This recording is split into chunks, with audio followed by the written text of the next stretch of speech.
Fundamental of partnership lecture number 2 introduction.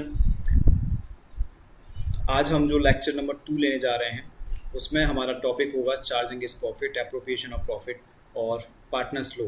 जैसा कि आप अपनी स्क्रीन पर देख रहे हैं, पहला टॉपिक है हमारा चार्ज अगेंस्ट प्रॉफिट और दूसरा टॉपिक है एप्रोप्रिएशन ऑफ प्रॉफिट। अच्छा, इस लेक्चर को देखने से पहले आपको लेक्चर नंबर 1 देखना बहुत ज़रूरी है, क्योंकि उसमें मैंने पार्टनरशिप के फंडामेंटल्स के बारे में आपको बताया था। पहले वाले लेक्चर में हमने पार्टनरशिप के फंडामेंटल के बारे में डिस्कशन किया था।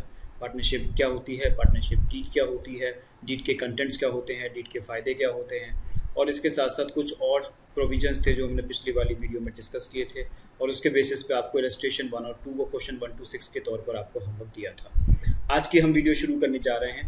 हमारा टॉपिक है चार्ज अगेंस्ट प्रॉफिट और एप्रोप्रिएशन ऑफ प्रॉफिट। तो चार्ज अगेंस्ट प्रॉफिट का मतलब क्या है?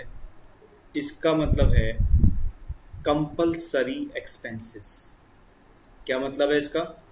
कंपल्सरी एक्सपेंसेस, यानी ये खर्चा होना ही होना है, इसमें कुछ भी चेंज नहीं है। दूसरा है एप्रोप्रिएशन ऑफ प्रॉफिट। अगर हमको प्रॉफिट हुआ है, अगर हमको प्रॉफिट हुआ है तो उस प्रॉफिट को हमें क्या करना पड़ेगा? एप्रोप्रिएट करना पड़ेगा। एप्रोप्रिएट का दूसरा वर्ड है डिस्ट्रीब्यूट करना पड़ेगा। अगर हमको प्रॉफिट हुआ है तो हमें वो प्रॉफिट एप्रोप्रिएट करना पड़ेगा, यानी डिस्ट्रीब्यूट करना पड़ेगा, तो उसी को बोलते हैं एप्रोप्रिएशन ऑफ प्रॉफिट। तो पहला हो गया चार्ज अगेंस्ट प्रॉफिट और दूसरा हो गया एप्रोप्रिएशन ऑफ प्रॉफिट। तो चार्ज अगेंस्ट प्रॉफिट, जैसा कि मैंने आपको बताया, कंपलसरी एक्सपेंस है। तो एक बार इन दोनों में डिफरेंस करके देख लेते हैं, क्योंकि ये आपको समझना बेहद ज़रूरी है। चार्ज अगेंस्ट प्रॉफिट में वन साइड लिखता हूँ और दूसरी साइड लिखता हूँ मैं एप्रोप्रिएशन ऑफ प्रॉफिट। ठीक है, देखिए चार्ज अगेंस्ट प्रॉफिट को किस तरीके से समझते हैं। यह कंपलसरी एक्सपेंस है और कंपलसरी एक्सपेंस है तो ये माइनस होगा, तो मैं इसको ऐसे लिखूं, it is subtracted, it is subtracted from revenue of business. ये कंपलसरी माइनस होगा, यानी आपको ये पे करना ही करना है, इस पे आप कुछ भी नहीं कर सकते। और एप्रोप्रिएशन ऑफ प्रॉफिट का मतलब मैंने आपको बताया distribution of profit. Distribution of profit, आपको प्रॉफिट क्या करना पड़ेगा? Distribution of profit among partners of the firm. Firm के पार्टनर्स के बीच में आपको इस प्रॉफिट को डिस्ट्रीब्यूट करना पड़ेगा।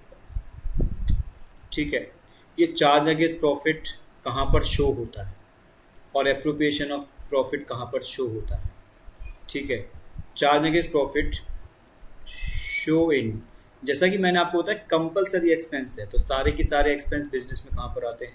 प्रॉफिट एंड लॉस अकाउंट में आते हैं। तो ये जो एक्सपेंस है वो शो इन होगा प्रॉफिट एंड लॉस अकाउंट। ये आपका expense profit and loss account में शो होगा। ठीक है, इसके साथ साथ एप्रोप्रिएशन ऑफ प्रॉफिट ये होगा show in profit and loss. Appropriation account, ये आपका profit and loss appropriation account में शो होगा। ठीक है, तीसरी इंपॉर्टेंट चीज़, ये पहली हो गई, ये दूसरी हो गई। तीसरी इंपॉर्टेंट चीज़ क्या है? ये कब दिया जाएगा? व्हेन, तो इट इज अलाउड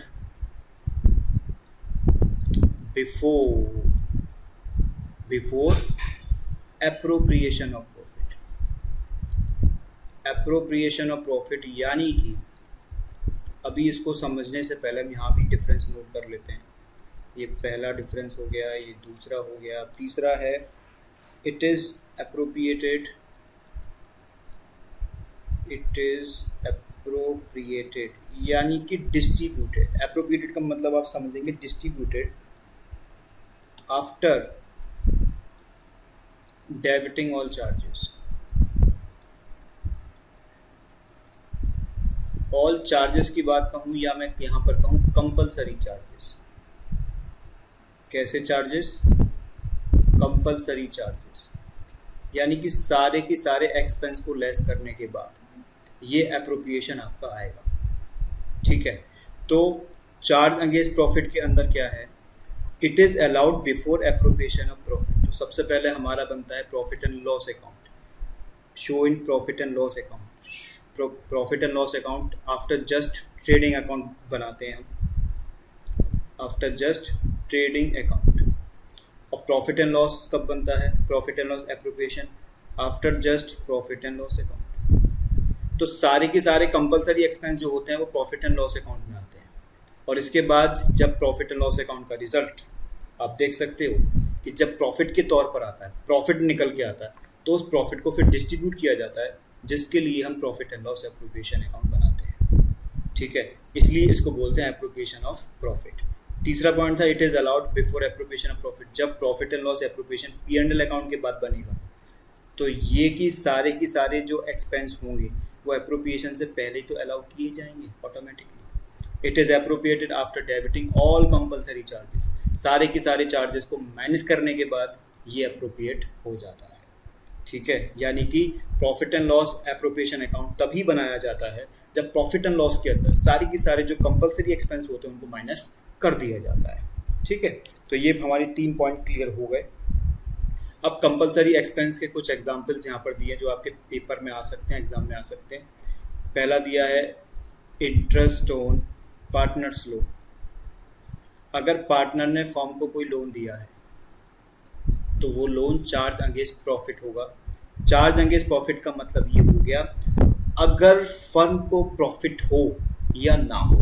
मेरी बात ध्यान से सुनने दोबारा से, अगर अब तक कुछ थोड़ी बहुत समझ में आई है या पूरी समझ में नहीं आ पाई है। चार्ज अगेंस्ट प्रॉफिट के अंदर अब तक ये समझना है आपको केवल कि यदि फर्म को प्रॉफिट हो रहा हो या ना हो रहा हो, लेकिन हर हाल में फर्म को कंपलसरीली एक्सपेंस पेड करने पड़ेंगे, चाहे फर्म को लॉस क्यों ना हो जाए। समझ में आया कि नहीं आया? तो चार्ज अगेंस्ट प्रॉफिट के अंदर जो है एग्जाम्पल है इंटरेस्ट ऑन पार्टनर लोन। आपको प्रॉफिट हो या आपको लॉस हो, लेकिन उससे पार्टनर के लोन पे कोई फ़र्क नहीं पड़ेगा, पार्टनर को लोन पर इंटरेस्ट मिलेगा ही मिलेगा। दूसरा, rent paid to a partner. Partner को रेंट पेड करना ही पड़ेगा।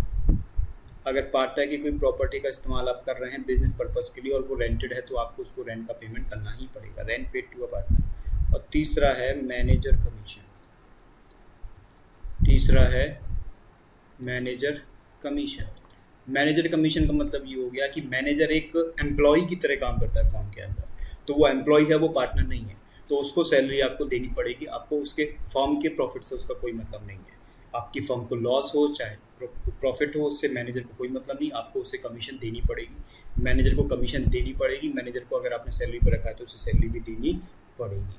ठीक है, और एप्रोप्रिएशन ऑफ प्रॉफिट के जो एग्जाम्पल हैं वो बहुत अच्छे हैं। जैसे कि पार्टनर ने कैपिटल कंट्रीब्यूट किया होता है, उस कैपिटल पर पार्टनर को चाहिए इंटरेस्ट, तो मैं इसे लिखने जा रहा हूँ इंटरेस्ट ऑन पार्टनर्स कैपिटल। दूसरा, पार्टनर की सैलरी। अगर पार्टनर को सैलरी का पेमेंट करना है तो पार्टनर की सैलरी आ जाएगी। तीसरा आ जाएगा पार्टनर्स का कमीशन।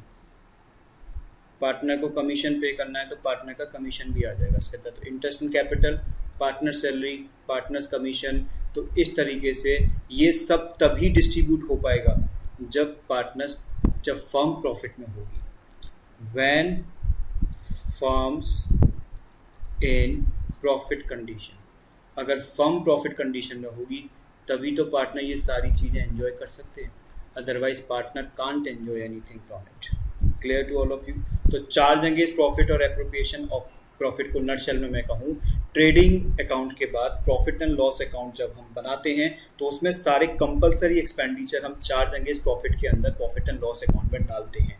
अगर प्रॉफिट एंड लॉस अकाउंट में जो कंपलसरी एक्सपेंस जो इसके वो अकॉर्डिंग दिए हुए हैं उसमें है interest on partners loan, rent paid to partner और मैनेजर कमीशन। तो ये सारे के सारे आउटसाइडर एक्सपेंस की तरह हमको ट्रीट करना है और उस तरीके से हम इनको लेके चलेंगे। और साथ ही साथ जब result profit and loss account का अगर प्रॉफिट आता है तभी आगे हम पी एंड एल एप्रोप्रिएशन बनाएंगे, और अगर लॉस आता है तो हम पी एंड एल एप्रोप्रिएशन नहीं बनाएंगे। Partner interest on capital, partner commission, partner salary, इन सबको तभी एंजॉय कर पाएंगे जब फर्म के पास प्रॉफिट होगा, अदरवाइज नहीं। तो ये टॉपिक हमारा यहीं पर क्लियर होता है, कंप्लीट होता है। अगला हमारा जो नेक्स्ट टॉपिक है वो है interest on loan by partner and by the firm to the partner. Interest on loan by the partner का मतलब क्या हुआ? ये फर्म है, ठीक है, और ये है पार्टनर। पार्टनर का नाम था हमारा Amit. Amit gave a loan to the firm. Amit ने फर्म को लोन दिया। अमित ने फर्म को लोन दिया, तो Amit gave a loan to the firm, ये मतलब हो गया यहाँ पर इसका। तो interest on loan by the partner, समझ में आ रहा है? Interest on loan by the partner, Amit ने फर्म को लोन दिया। Amit gave a loan to the firm, समझ में आ गया। अब फर्म के लिए क्या है? फर्म के लिए टेंशन है। फर्म टेंशन है कि फर्म को अमित का लोन वापस करना है, अमित लोन। तो दो बातें होती हैं। When did is exist, when did is silent या डजंट एग्जिस्ट। मैं यहाँ पे साइलेंट वर्ड लिख रहा हूँ।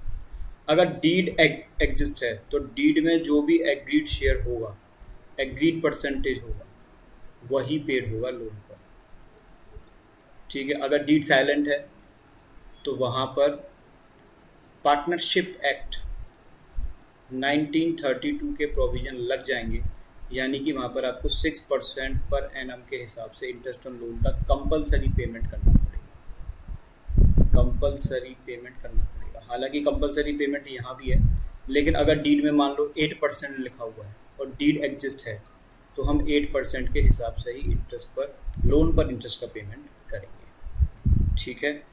तो और दूसरा जो टॉपिक है by the firm to the partner, ये अभी हम आगे डिस्कस करेंगे, क्लियर। चलो इसी में मैं इसका अकाउंटिंग ट्रीटमेंट ना डिस्कस करके थ्योरी पार्ट डिस्कस कर लेता हूँ। बाय द फर्म, इसका मतलब हो गया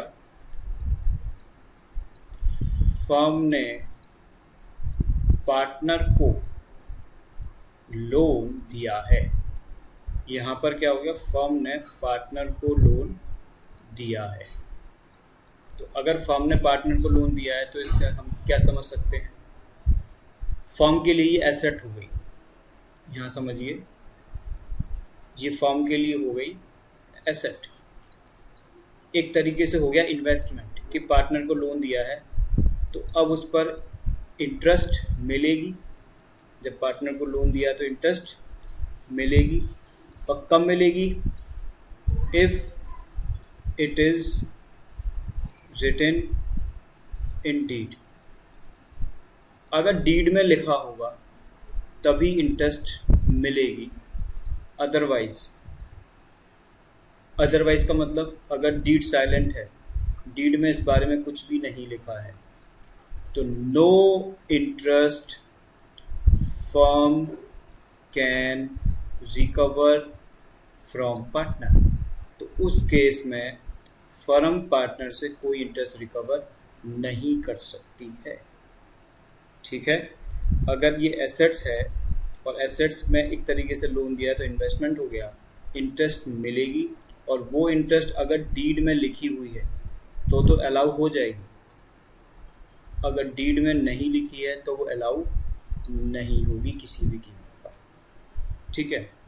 बाकी आगे भी इसका डिस्कशन हम करेंगे। अब आती बारी accounting treatment of interest on loan by the partner. Accounting treatment क्या है भाई? सीधी सी बात है, इंटरेस्ट फर्म के लिए एक्सपेंस है। Interest is an expense for the firm. ये बात कर रहे हैं हम उस केस की जब फर्म पार्टनर से लोन लेती है। फर्म पार्टनर से लोन लेती है, यस, फर्म पार्टनर से लोन लेती है, हम उसकी बात कर रहे हैं, ठीक है। तो जब इंटरेस्ट एक्सपेंस है तो क्या क्या होगा, interest on partners loan account debit. Expense है तो एक्सपेंस होते हैं डेबिट, एक्सपेंस फर्म के लिए एक्सपेंस है तो एक्सपेंस हो गया डेबिट टू, इस एक्सपेंस को हम पार्टनर्स के लोन में बढ़ा देते हैं तो उसको लिखते हैं to partners loan account, to partners loan account. Being interest is charged, हमने इंटरेस्ट चार्ज कर दी तो पहली एंट्री हमारी हो गई। इंटरेस्ट चार्ज की है तो इंटरेस्ट जो है वो डेबिट हो जाएगी क्योंकि एक्सपेंडिचर है फॉर्म के लिए। अब पार्टनर का लोन का जो अकाउंट है वो इंक्रीज हो जाएगा, बढ़ जाएगा, ठीक है। इसमें दूसरी एंट्री है, इस लोन को हमें क्या करना है, प्रॉफिट एंड लॉस अकाउंट में ट्रांसफ़र करना है। ये लोन जो इंटरेस्ट है, जो इंटरेस्ट को प्रॉफिट एंड लॉस अकाउंट में ट्रांसफ़र करना है। इंटरेस्ट ऑलरेडी डेबिट है तो डेबिट से इंटरेस्ट हो जाएगी credit to interest on partners loan account, तो इंटरेस्ट हमारी हो गई क्रेडिट। अब डेबिट में क्या आएगा, कहाँ पे डालेंगे, फॉर्म के लिए खर्चा है तो इसे उस साल के प्रॉफिट एंड लॉस अकाउंट में डालेंगे, तो इसमें हम लिखेंगे profit and loss account debit to interest on loan account. Narration आ जाएगी be interest on partners loan is transfer, is transfer, ठीक है। तो इस तरीके से अकाउंटिंग ट्रीटमेंट हो गया। ये हमने इंटरेस्ट चार्ज किया, चार्ज इंटरेस्ट, और यहाँ पे हमने इंटरेस्ट को ट्रांसफ़र किया, ट्रांसफ़र इंटरेस्ट। तो ये दो एंट्री इसके अंदर अकाउंटिंग ट्रीटमेंट इनका हो गया, ठीक है। टी.एस. ग्रेवाल इलस्ट्रेशन 3 का हम डिस्कशन कर लेते हैं जो इसमें दिया हुआ है। देखें ज़रा क्या क्वेश्चन है हमारे पास। अमित, विमल, चमन, 3 पार्टनर हैं, अमित, विमल और चमन। इन तीनों का जो प्रॉफिट शेयरिंग रेशियो है वो है इक्वली, तो 1:1:1 हो जाएगा।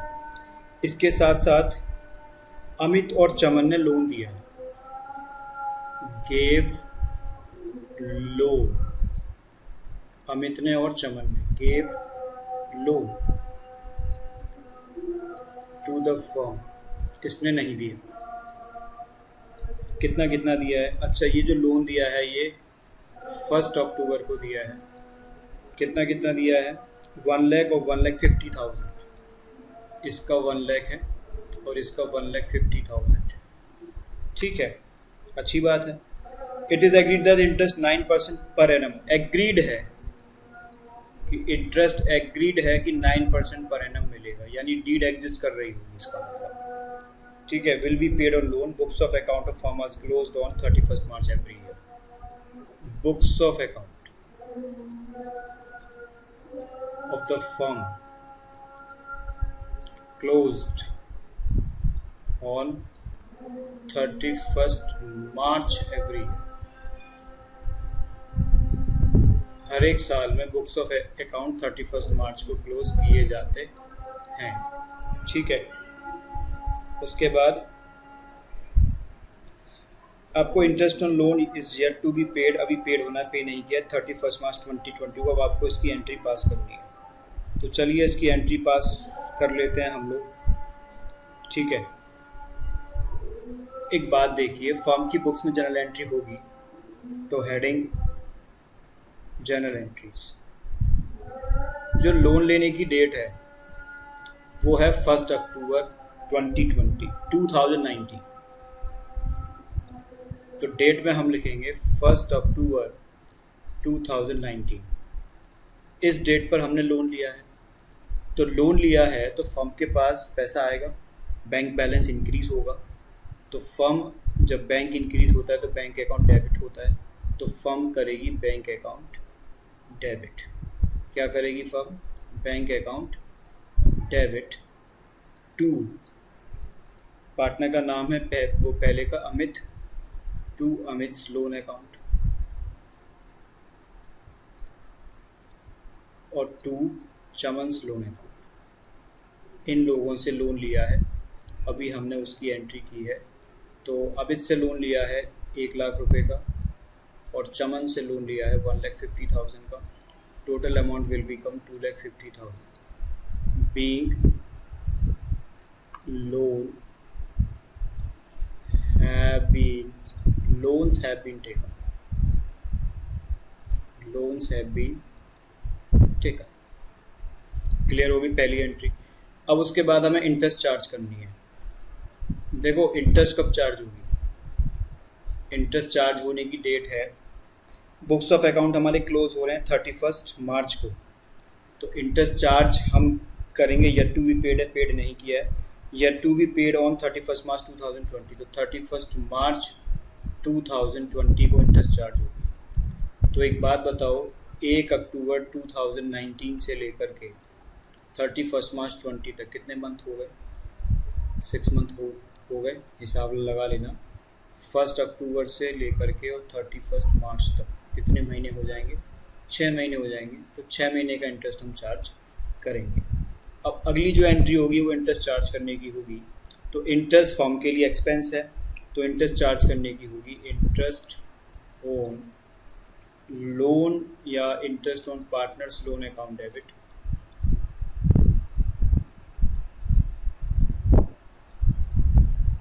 इंटरेस्ट चार्ज करते हैं उसको किस में ट्रांसफ़र करते हैं बच्चों. अभी हमने पहली जो इंटरेस्ट एंट्री चार्ज करने की सीखी थी, चार्ज इंटरेस्ट, तो वो interest on partners loan account debit to partners loan account. Partner के लोन में इंटरेस्ट चार्ज होगी. ठीक है, तो यहाँ भी हम यही चीज़ नहीं भूलेंगे. Interest on partners loan account debit to, partner का नाम था अमित लोन अकाउंट और टू चमन्स लोन अकाउंट. ठीक है, टू अमित लोन अकाउंट और टू चमन्स लोन अकाउंट. अब इसके बाद हम क्या करने जा रहे हैं इसकी कैलकुलेशन. तो कैलकुलेशन कैसे होगी. 1 लाख रुपीज़ का लोन है, 9% का इंटरेस्ट इसलिए लिया है क्योंकि यहाँ पर एग्रीड वर्ड लिखा हुआ था. एग्रीड का मतलब हो गया कि डीड एग्जिस्ट है, तो 9% का रेट हो गया. और इसके बाद 6 महीने का हम इंटरेस्ट चार्ज करेंगे जो अभी हमने पहले निकाला. तो 1 लाख का 9% 9,000 होता है, 6 मंथ का हो जाएगा कैलकुलेट करके 4,500. तो इंटरेस्ट जो आएगी अमन के लोन पर वो आएगी 4,500 की. ठीक है. दूसरा हमारा 1,50,000 का लोन है. 1,50,000 का 9% और 6 मंथ का, तो 13,500 होते हैं ओवरऑल. 30,500 में 6/12 यानी 2 का डिवाइड करेंगे तो 6,750 ये आ जाएगा 6,750. और दोनों का जो टोटल आएगा वो आएगा 11,250. तो इस तरीके से आपने लोन की एंट्री कर ली. अब इस इंटरेस्ट ऑन पार्टनर्स लोन को किस में ट्रांसफ़र करना है, प्रॉफिट एंड लॉस अकाउंट में. तो उसकी एंट्री हो जाएगी profit and loss account debit to interest on partners loan account.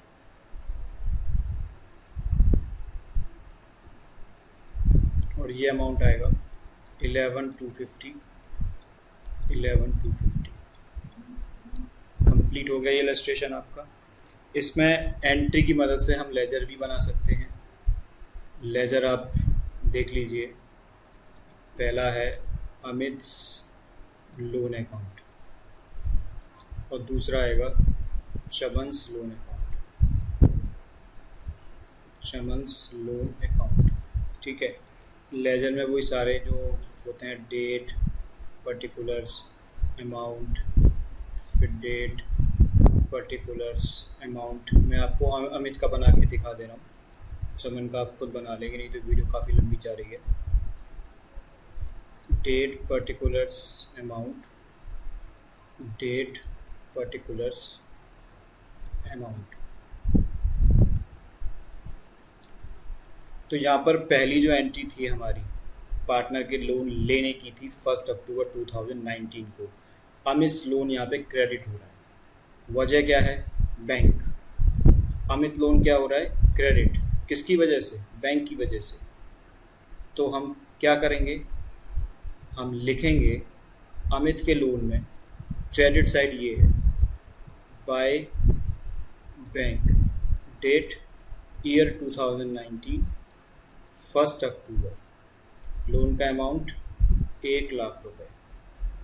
ठीक है, दूसरी एंट्री हमने क्या की थी, इसकी पोस्टिंग कंप्लीट हो गई। ये इंटरेस्ट ऑन पार्टनर्स लोन की एंट्री हुई है 31 मार्च 2020 और सेम डे में ये भी एंट्री हुई है 31 मार्च 2020 में ट्रांसफ़र की।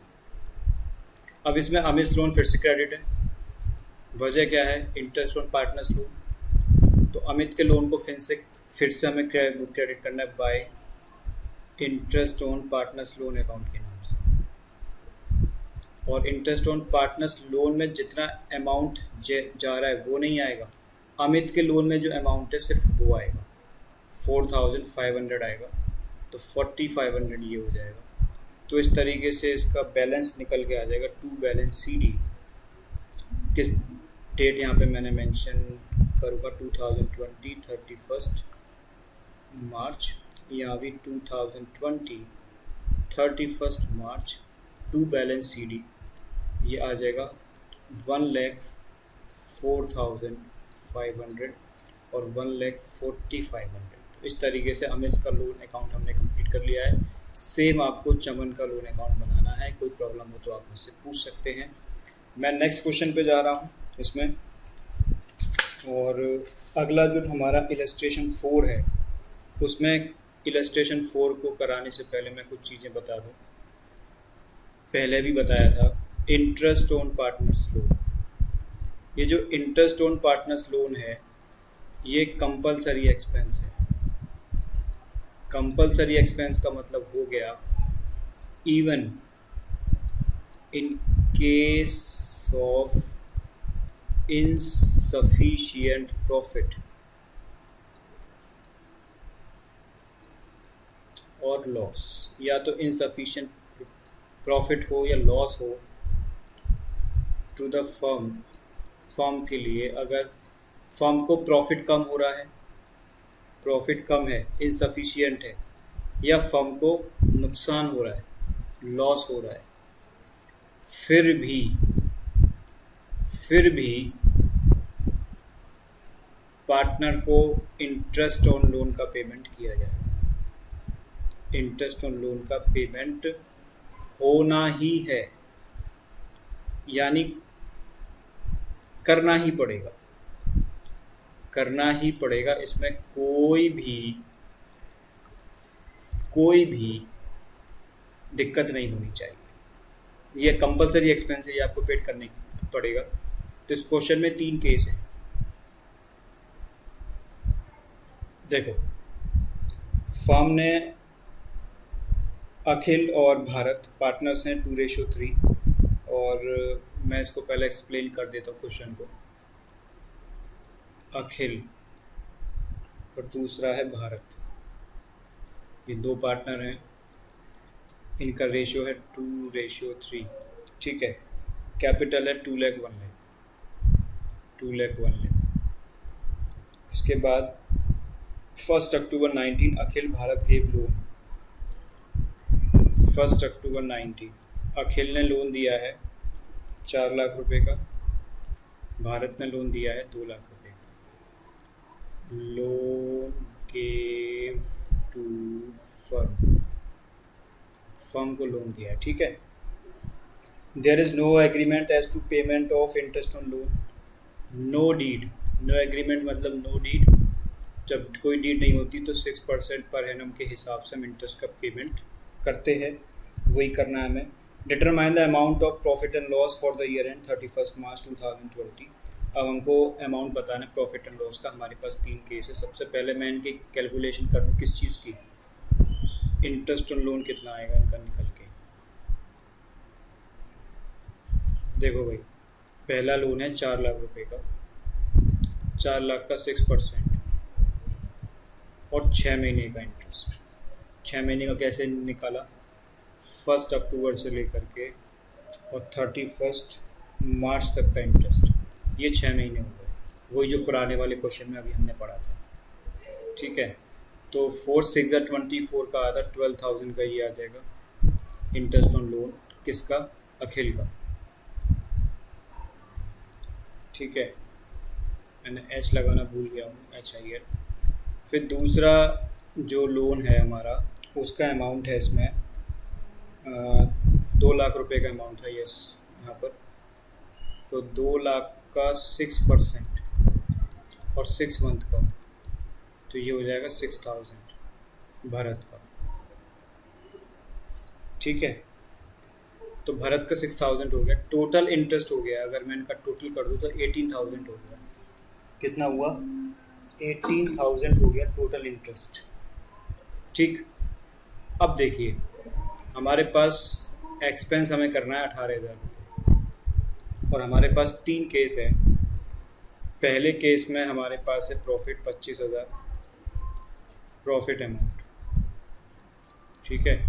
और दूसरे केस में हमारे पास प्रॉफिट है 15000, और तीसरे केस में हमारे पास प्रॉफिट लॉस है, loss 25000।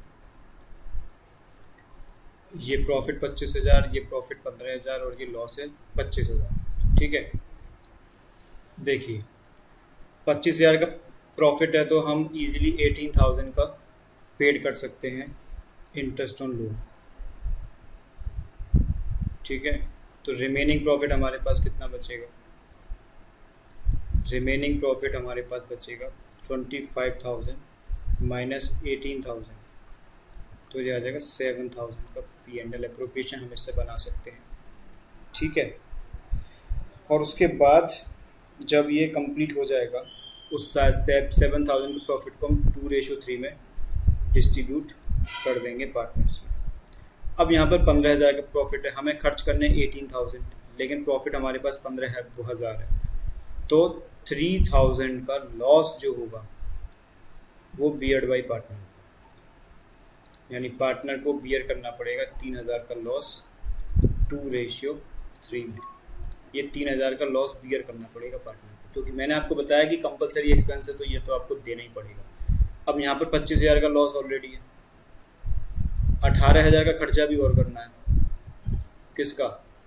Interest on partners loan का। तो ये कितना हुआ? 43,000 का टोटल लॉस हो गया। तो यहाँ पर 43,000 का जो टोटल लॉस होगा वो बियर करना ही पड़ेगा। तो इस तरीके से आपको ये वाला जो एग्जाम्पल है कंप्लीट होता है। अब जो लास्ट टॉपिक है इसमें वो है interest on loan by the firm to the partner.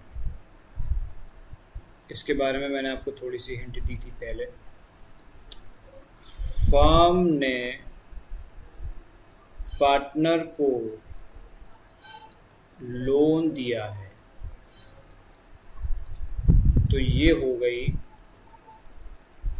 Firm के लिए इन्वेस्टमेंट। भाई पार्टनर को लोन दिया है, पार्टनर से वो ब्याज लेगी, तो एक तरीके से इन्वेस्टमेंट का काम कर रहा है, यानी एसेट्स हो गई ये फर्म के लिए। तो यहाँ पर इंटरेस्ट पार्टनर से मिलेगा, समझ में आ रहा है कि नहीं आ रहा है? यहाँ पर इंटरेस्ट पार्टनर से मिलेगा, लेकिन 2 बातें होती हैं, डीड एग्जिस्ट और दूसरा डीड साइलेंट। डीड एग्जिस्ट और डीड साइलेंट। डीड एग्जिस्ट है और उसमें एग्री है तो मिलेगा, यानी डीड में लिखा हुआ है कि पार्टनर से इंटरेस्ट लिया जाएगा उसको दिए जाने वाले लोन पर, तो मिलेगा। और डीड अगर साइलेंट है, नॉट अलाउ। अगर डीड साइलेंट है तो फर्म को कोई परमिशन नहीं है उससे लेने की। बात समझ में आई? फर्म उससे रिकवर नहीं कर सकती। अच्छा, अगर अब हम बात करते जब रिकवर नहीं कर सकती तो ये तो पॉइंट यहीं पर ओवर हो जाता है। अगर मिलेगा तो कैसे मिलेगा? अगर डीड है, as per deed, if firm received interest on loan, अगर firm interest on loan receive करती है एज पर डीड, तो कैसे मिलेगा?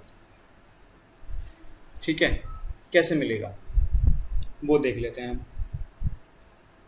तो फर्म, तो उसका अकाउंटिंग ट्रीटमेंट कैसे होगा? तो इंटरेस्ट और लोन फर्म के लिए क्या है? इनकम है। क्या है? इनकम है। इनकम क्या होती है? क्रेडिट। तो यहाँ पर क्या हो जाएगी? ये इनकम क्रेडिट किसकी वजह से? To interest on loan to partner,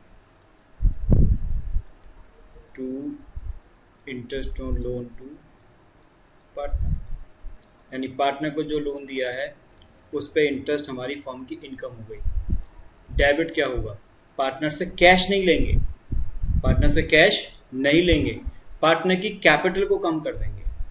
तो डेबिट हो जाएगा पार्टनर्स कैपिटल, और अगर फिक्स मेथड है तो पार्टनर्स करंट अकाउंट डेबिट। यही इंपॉर्टेंट चीज़ है, कैश नहीं लेंगे इंटरेस्ट के लिए, कैश नहीं मिलेगा पार्टनर से या नहीं लेंगे, बल्कि लेकिन पार्टनर की